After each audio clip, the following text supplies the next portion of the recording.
Hello everyone, welcome back my YouTube channel.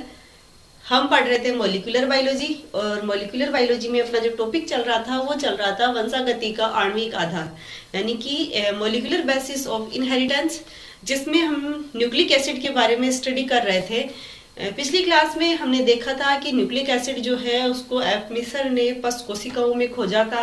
Altmann ने इसको जो है न्यूक्लिक एसिड नाम दिया था और नाम देने का रीजन भी उसने बताया था कि ये जो है न्यूक्लियस में प्रेजेंट होता है, तो न्यूक्लियस में होने के कारण और एसिडिक प्रवृत्ति होने के कारण इसको न्यूक्लिक एसिड कहा गया था। बाद में हमने इसके टाइप्स की बात की थी कि न्यूक्लिक एसिड दो प्रकार का होता है, डीएनए और आरएनए, यानी कि डीऑक्सीराइबोज न्यूक्लिक एसिड और राइबोज न्यूक्लिक एसिड।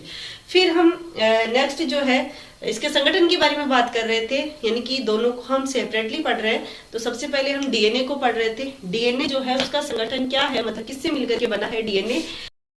कि डीएनए जो होता है, डीएनए क्या है, एक पॉलीन्यूक्लियोटाइड है, यानी कि डीएनए बहुलक है न्यूक्लियोटाइड यूनिट्स का, और इसीलिए हमने न्यूक्लियोटाइड्स को कहा था बिल्डिंग ब्लॉक्स ऑफ डीएनए। तो डीएनए किससे मिलकर के बना होता है, न्यूक्लियोटाइड की इकाइयों से मिलकर बना होता है। इनकी बहुत सारी जो न्यूक्लियोटाइड होते हैं, न्यूक्लियोटाइड की इकाइयां, वो मिलकर के क्या बनाते हैं, डीएनए बनाते हैं, डीएनए का निर्माण करते हैं। अभी जो न्यूक्लियोटाइड है, इस न्यूक्लियोटाइड के बारे में हमने बात की थी कि प्रत्येक जो न्यूक्लियोटाइड है वो 3 घटकों से मिलकर के बनता है, यानी कि 3 जो है इसके भाग होते हैं। न्यूक्लियोटाइड को बनाने वाले 3 घटक होते हैं, जिनके नाम हमने देखे थे, नाइट्रोजनी क्षारक, नाइट्रोजनी क्षारक यानी कि नाइट्रोजिनस बेस। दूसरा हमने देखा था पेंटोज शर्करा, दूसरी क्या होती है, शर्करा। और तीसरा जो है वो होता है इसका घटक, वो होता है फॉस्फेट समूह या फॉस्फोरिक अम्ल भी इसको कहते हैं, फॉस्फेट समूह। तो डीएनए किससे मिलकर बना है, पॉलीन्यूक्लियोटाइड है डीएनए, यानी कि न्यूक्लियोटाइड की इकाइयों से बना है। अब प्रत्येक न्यूक्लियोटाइड किससे बनेगा, तो प्रत्येक न्यूक्लियोटाइड में 3 पार्ट होंगे, उसके 3 चीजों से मिलकर बनेगा। और वो 3 चीजें कौन सी है, नाइट्रोजनी क्षारक है, शर्करा है। इस शर्करा को पेंटोज शर्करा कहा जाता है क्योंकि ये 5 कार्बन वाली शर्करा होती है। तो पेंटोज शर्करा होती है, फॉस्फेट समूह होता है। तो ये 3 जो है पार्ट होते हैं डीएनए के, जो मिलकर के न्यूक्लियोटाइड की यूनिट बनाते हैं। और इस तरह से जब बहुत सारी यूनिट्स बन जाती है न्यूक्लियोटाइड की, तो वो मिलकर के क्या बनाती है, एक श्रृंखला बनाती है। जैसे कि अपन जब इसके स्ट्रक्चर की अपन बात करते हैं, तो इस तरह के एक स्ट्रक्चर जो है वो हम देखते हैं। ये एक श्रृंखला होती है, ये दूसरी श्रृंखला होती है, और ये कैसी है, पॉलीन्यूक्लियोटाइड श्रृंखला है। तो इस तरह से श्रृंखलाएं बन जाती है और डीएनए का निर्माण होता है। तो डीएनए के निर्माणकारी जो घटक है वो ये मोस्टली 3 होते हैं। अब इन तीनों के बारे में अपन थोड़ा डिटेल देख लेते हैं। तो सबसे पहले हम बात करें नाइट्रोजनी क्षारक। नाइट्रोजनी क्षारक जो होते हैं डीएनए में 2 प्रकार के मिलते हैं। नाइट्रोजनी क्षारक कितने प्रकार के होंगे, नाइट्रोजनी क्षारक 2 प्रकार के मिलेंगे। 2 प्रकार के कौन से होंगे, एक तो है पिरीमिडीन। जो पहले नाइट्रोजनी क्षारक है वो कौन है, पिरीमिडीन। दूसरे जो क्षारक है वो होंगे प्यूरीन। देखिए आप साथ के साथ समझते जाइए, ज्यादा इतना लगता है हमें कोई हार्ड टॉपिक नहीं है। डीएनए को हम पढ़ रहे हैं, दिमाग में इतना रखिए कि डीएनए जो मॉलिक्यूल है, डीएनए का जो अणु होता है वो पॉलीन्यूक्लियोटाइड इकाइयों से मिलकर बना होता है। न्यूक्लियोटाइड की कई इकाइयां मिलकर के पॉलीन्यूक्लियोटाइड श्रृंखला बना लेती है, और 2 श्रृंखलाएं, 2 सूत्र मिलकर डीएनए बनाते हैं। अब हम उसी को डिटेल कर रहे हैं कि जो न्यूक्लियोटाइड है वो किससे बना। तो न्यूक्लियोटाइड में 3 चीजें थी, कौन कौन था, नाइट्रोजनी क्षारक था, पेंटोज शर्करा थी और फॉस्फेट समूह था। अब नाइट्रोजनी क्षारक में क्या होता है, नाइट्रोजनी क्षारक किससे मिलकर बना है, तो नाइट्रोजनी क्षारक जो है वो 2 टाइप के मिलते हैं। एक होता है पिरीमिडीन नाइट्रोजनी क्षारक और दूसरा होता है प्यूरीन नाइट्रोजनी क्षारक। अब जो पिरीमिडीन नाइट्रोजनी क्षारक होते हैं ये भी डीएनए में 2 प्रकार के मिलते हैं, और वो 2 प्रकार के जो होते हैं पिरीमिडीन नाइट्रोजनी क्षारक वो होते हैं थाइमीन, जिसको कि हम टी से लिखते हैं, और दूसरे होते हैं साइटोसिन, साइटोसिन जिसको कि हम सी से लिखते हैं। ऐसे ही जो प्यूरीन होते हैं, ये प्यूरीन भी 2 प्रकार के मिलते हैं डीएनए में। एक तो मिलता है एडेनिन, एडिनिन जिसको कि हम ए से लिखेंगे, और दूसरा होता है ग्वानिन, ग्वानिन जिसको कि हम जी से लिखेंगे। तो इस प्रकार से जो पिरीमिडीन है वो 2 प्रकार के होते हैं, प्यूरीन है वो भी 2 प्रकार के होते हैं। तो इस तरह से चार जो है नाइट्रोजनी क्षारक होते हैं कुल मिला के डीएनए में, और चारों मिलकर के जो है पेंटोस शर्करा से जुड़ते हैं और फिर फॉस्फेट समूह से जुड़ करके एक न्यूक्लियोटाइड बनाते हैं। अब कैसे बनाते हैं इसको समझने से पहले थोड़ा सा हम इन दोनों के स्ट्रक्चर के बारे में थोड़ी सी चर्चा करेंगे। जो पिरिमिडीन होता है, पिरिमिडीन की स्ट्रक्चर कैसी होती है? पिरिमिडीन की जो वलय होती है उस वलय में 2 नाइट्रोजन होते हैं और 4 कार्बन होते हैं। पहले पोजीशन पे 1 नाइट्रोजन और थर्ड पोजीशन पे 1 नाइट्रोजन होता है, बाकी 1 2 3 4 4 क्या होते हैं? कार्बन होते हैं। अब जो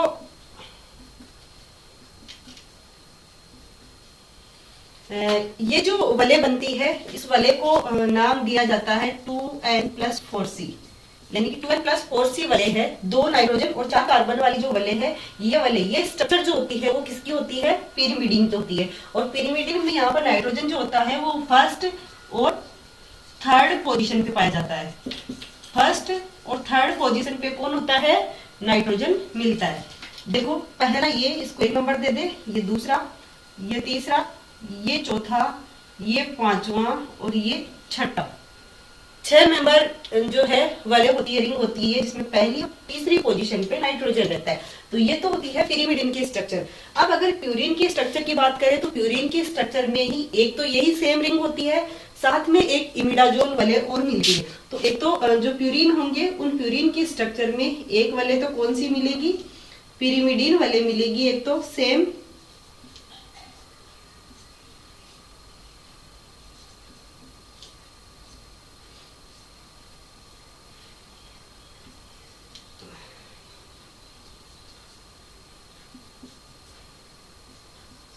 इसके अलावा इसमें एक दूसरी वलय मिलती है इसी के साथ जुड़ी हुई, इमिडाजोल वलय।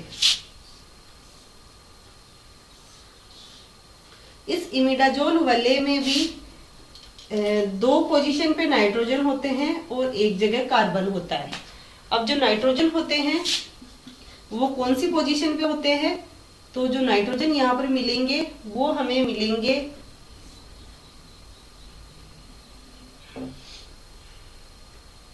सॉरी, यहाँ पर कार्बन होगा, यहाँ पर नाइट्रोजन होगा।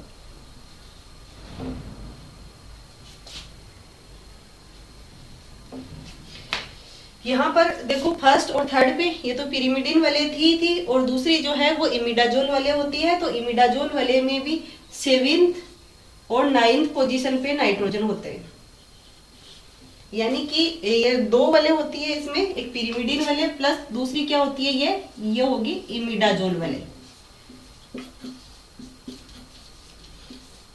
और यहाँ पर जो नाइट्रोजन मिलेंगे वो नाइट्रोजन कहाँ कहाँ मिलेंगे?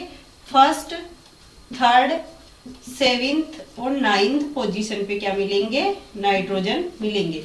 तो ये स्ट्रक्चर है पिरिमिडीन और प्यूरिन की। यानी नाइट्रोजनी क्षार हमने देखे 2 प्रकार के, पिरिमिडीन और प्यूरिन। पिरिमिडीन फिर 2 प्रकार के होते हैं, थाइमिन और साइटोसिन, और प्यूरिन 2 प्रकार के होते हैं, एडेनिन और ग्वानिन। अब इसके स्ट्रक्चर इनकी कैसी बनेगी? तो स्ट्रक्चर की बात हमने की, ये इनकी स्ट्रक्चर है। नेक्स्ट जो है वो है पेंटोस शर्करा। डीएनए के अंदर क्या होता है? नाइट्रोजनी क्षारक होते हैं, जिसकी संरचना हमने देखी, प्रकार हमने देख लिया।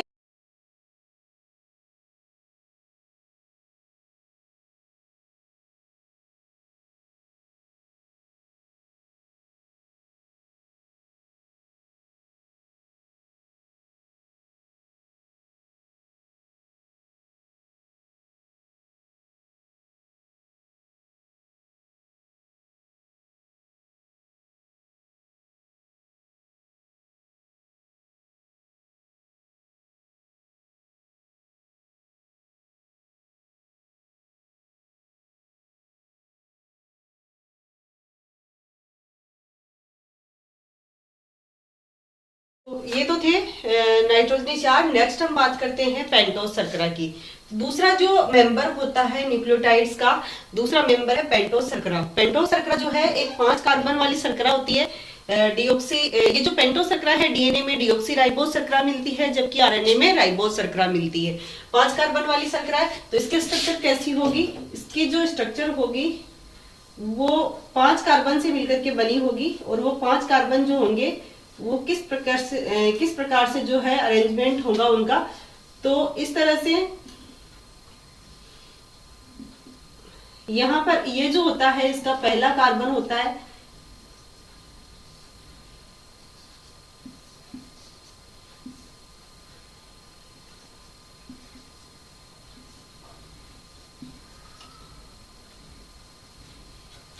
इसको अपन नंबरिंग करते हैं तो ये पहला कार्बन, ये दूसरा कार्बन जो है, ये जो है इसका तीसरा कार्बन, ये चौथा, ये पांचवा।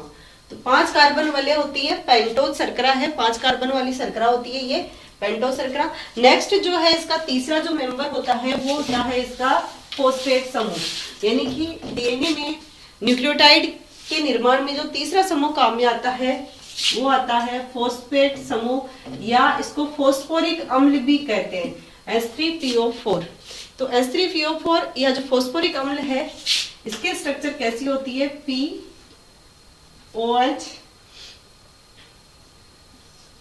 OH OH और यहां पर जुड़ा हुआ होता है O। तो H3PO4 ये जो है फॉस्फोरिक एसिड है, फॉस्फोरिक अम्ल है फॉस्फेट समूह के रूप में। तो इस तरह से जो है तीनों मिलकर नाइट्रोजन क्षारक, पेंटोज शर्करा और फॉस्फेट समूह तीनों मिलकर के क्या बनाते हैं, एक न्यूक्लियोटाइड का निर्माण करते हैं। तो ये तो तीन की तीनों के स्ट्रक्चर। अब हम देखते हैं कि न्यूक्लियोटाइड का जब निर्माण होता है तो एक न्यूक्लियोटाइड में ये तीनों किस तरह से जुड़ते हैं, कौन से बंधों के द्वारा जुड़ते हैं और क्या स्ट्रक्चर बनती है। फॉर मतलब कहने का कि हम न्यूक्लियोटाइड कैसे बना हुआ होता है, न्यूक्लियोटाइड की स्ट्रक्चर कैसे बनती है।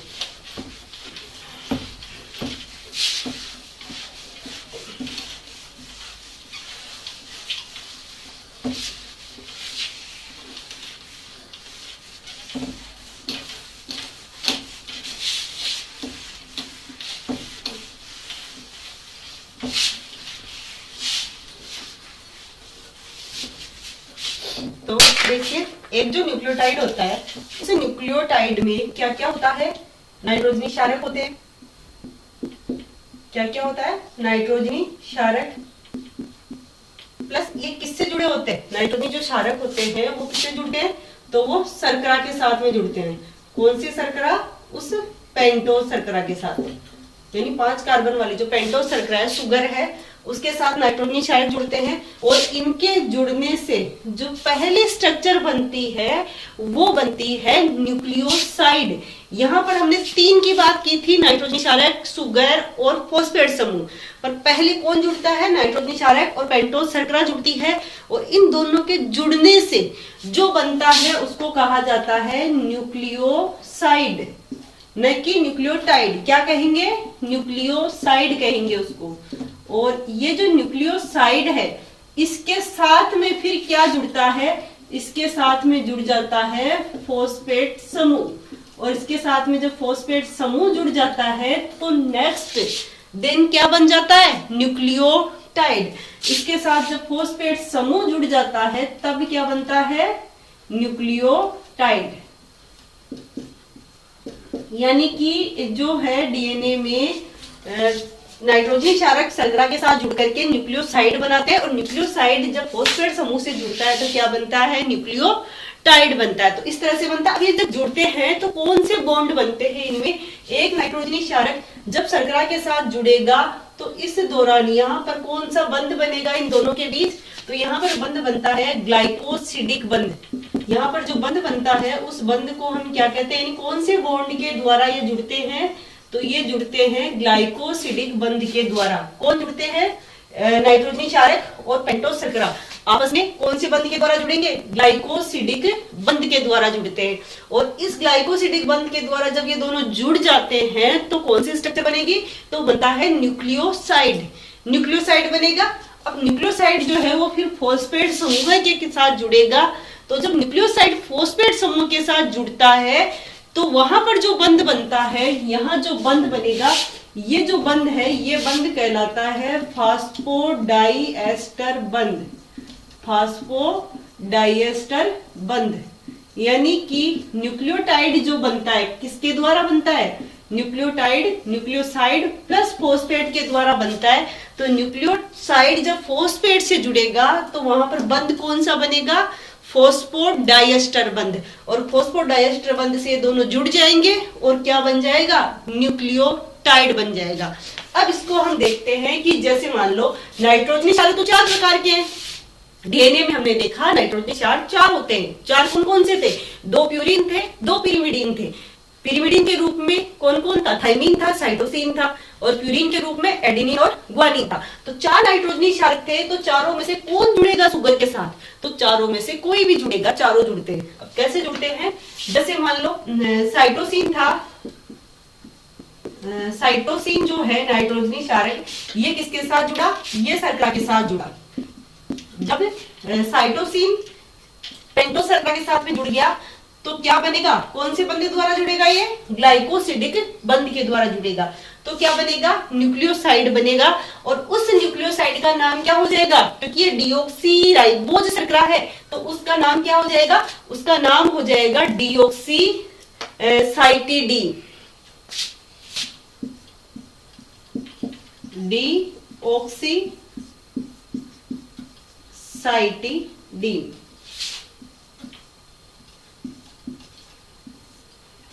डीऑक्सीसाइटिडीन।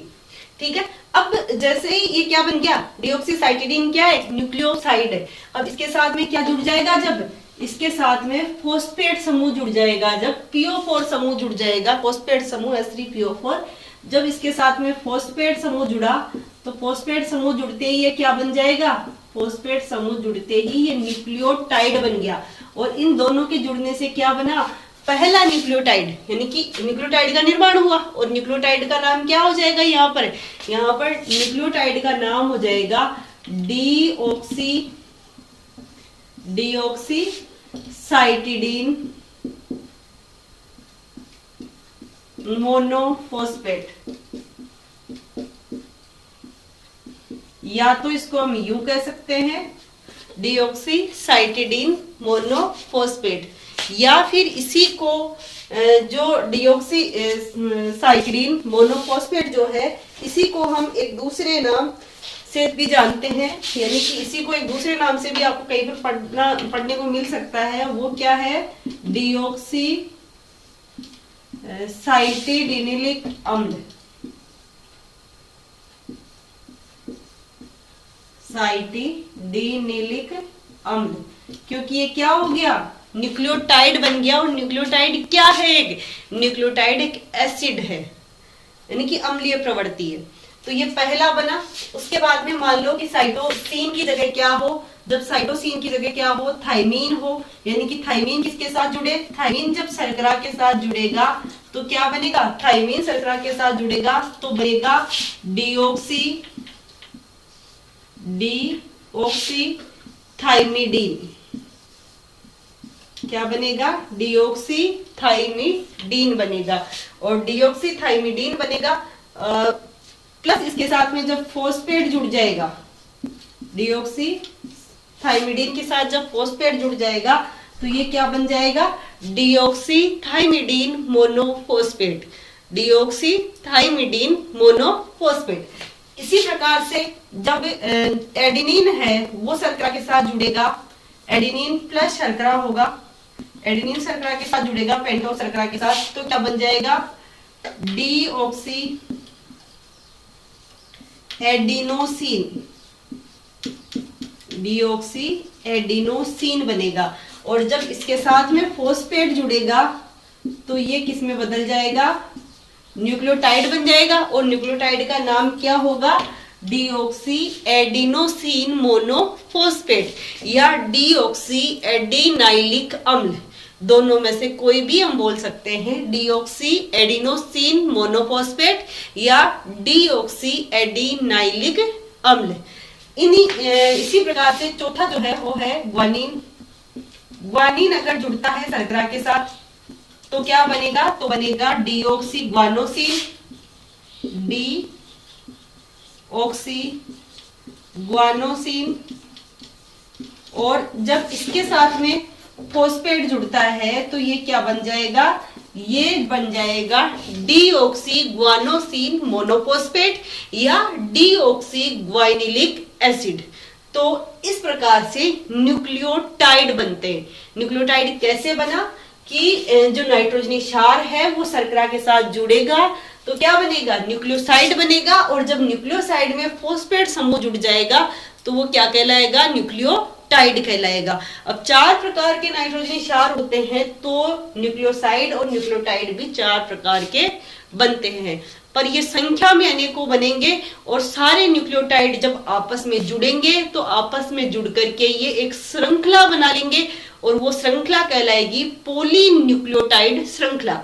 एक न्यूक्लियोटाइड, 2 न्यूक्लियोटाइड, तीसरा, चौथा, और इस तरह से जब बहुत सारे न्यूक्लियोटाइड जुड़ जाएंगे, जैसे कि 1 2 3 4 इस तरह से बहुत सारे जुड़े, तो ये क्या बन गई, पॉलीन्यूक्लियोटाइड श्रृंखला बन गई। इसी प्रकार से दूसरी पॉलीन्यूक्लियोटाइड श्रृंखला, और दोनों श्रृंखलाएं मिलकर के क्या बनाएगी, डीएनए बनाएगी। तो यहां तक हमने क्या देखा कि नाइट्रोजनी क्षार जो थे उनकी स्ट्रक्चर हमने देखी। नाइट्रोजनी क्षार 2 प्रकार के होते हैं, पिरिमिडीन, प्यूरिन, और उन दोनों की स्ट्रक्चर देखी। उसके बाद में हमने पेंटोस शर्करा की स्ट्रक्चर देखी, फिर हमने फॉस्फेट समूह की देखी। साथ ही हमने देखा कि किस तरह से न्यूक्लियोटाइड बनता है, न्यूक्लियोटाइड कौन किसके साथ जुड़ता है, कौन से बंध के द्वारा जुड़ता है, और किस तरह से न्यूक्लियोसाइड बनता है और फिर न्यूक्लियोटाइड बन जाता है। तो बंध थोड़ा सा ध्यान रखने हैं कि जब नाइट्रोजनी क्षार शर्करा के साथ जुड़ता है तो वहां पर बंध बनता है ग्लाइकोसिडिक बंध, जिससे न्यूक्लियोसाइड का निर्माण होता है, और न्यूक्लियोसाइड के साथ फिर फॉस्फेट जुड़ता है तो वहां पर बंध बनता है फॉस्फोडाइएस्टर बंध, और इससे न्यूक्लियोटाइड का निर्माण होता है। तो ये तो हमने देखा कि न्यूक्लियोटाइड कैसे बन रहा है। आज की क्लास में बस इतना ही। नेक्स्ट क्लास में हम पढ़ेंगे डीएनए की स्ट्रक्चर। हमने न्यूक्लियोटाइड को देखा है, नेक्स्ट क्लास में हम देखेंगे कि न्यूक्लियोटाइड कैसे जो है एक डीएनए की संरचना बनाता है, यानी कि इसी को हम स्ट्रक्चरली पढ़ेंगे। जैसे हमने क्या कहा था, यहाँ पर हमने कहा था कि इस तरह से पेंटोस शर्करा होती है। पेंटोस शर्करा के साथ में क्या जुड़ता है, कोई भी क्या जुड़ेगा, जैसे फॉर एग्जांपल ए क्या है, एडिनोसिन, तो नाइट्रोजन क्षार जुड़ेगा। साथ ही साथ पेंटोस शर्करा के साथ और क्या जुड़ा होता है, फॉस्फेट समूह जुड़ा होता है। तो इस तरह से कि एक क्या है, ये एक न्यूक्लियोटाइड है, इतना ये क्या है, ये है नाइट्रोजन क्षार, उसके साथ जुड़ी पेंटोस शर्करा। यहाँ पर जो बंध बनेगा वो बनेगा ग्लाइकोसिडिक बंध, और फिर इतनी जो संरचना होगी है जिसमें एक नाइट्रोजन क्षार और पेंटोस शर्करा है, इतनी संरचना क्या कहलाएगी, ये कहलाएगी न्यूक्लियोसाइड। और जब इस न्यूक्लियोसाइड के साथ कौन जुड़ गया, फॉस्फेट समूह जुड़ गया, तो ये क्या कहलाएगी, ये कहलाएगा न्यूक्लियोटाइड। और एक न्यूक्लियोटाइड इन दिस मतलब इसी प्रकार से बहुत सारे न्यूक्लियोटाइड बन जाएंगे, और वो आपस में किस तरह, तो नेक्स्ट क्लास में हम यही पढ़ने वाले हैं कि किस तरह से अनेक न्यूक्लियोटाइड बन करके आपस में जुड़ेंगे, पॉलीन्यूक्लियोटाइड श्रृंखला कैसे बनेगी, और किस तरह से जो है डीएनए का निर्माण होता है। तो अगर आपको ये वीडियो पसंद आता है तो इसे लाइक कीजिए, शेयर कीजिए, सब्सक्राइब कीजिए मेरे चैनल को, और बने रहिए मेरे साथ। मिलते हैं नेक्स्ट वीडियो में।